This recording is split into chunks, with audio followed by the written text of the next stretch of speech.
the question is, what is literature snowballing and how do I do it? So, Matthew, what can you tell us about the snowballing method and how to build a set of papers that are relevant to your topic? Yeah, so this is a great method, especially when you are struggling in the databases and you're just having a hard time getting through sort of the noise of the literature because those databases sometimes they can be really noisy. So here's kind of how I like to think about snowballing, and this is one of those things that I think every researcher maybe does it a little different. They have their own sort of flavor on how they do it, but here's how I approach it. I start with 10 articles. I find 10 articles that once I've read the abstract, I feel pretty confident that they are aligned to what it is that I'm working on. I read those articles, I take my notes, and as I'm reading, especially their literature review, I'm annotating off to the side. This article might align. This article might align. This article might align. I jump to the references list, I find those full citations, and then I go find those articles. Rinse and repeat, rinse and repeat, rinse and repeat.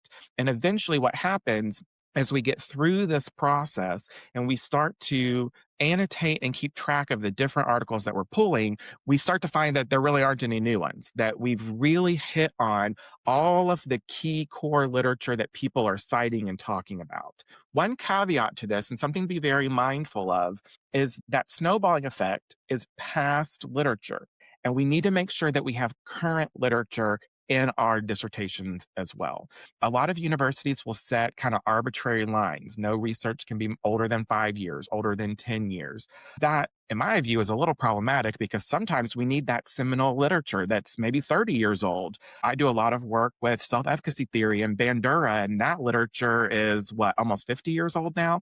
But I always cite Bandura's original paper because it's that important. But anyway, we look backwards, but we need to make sure that we're getting that current literature too. So that's when we go back to our databases. We set those filters for last year, last 3 years, so we get that current stuff too. But just make sure as you're snowballing that you're tracking those years, that you're not getting things that are too old for your university's guidelines, and that you're still peppering in some of those 2020 and beyond articles into your process.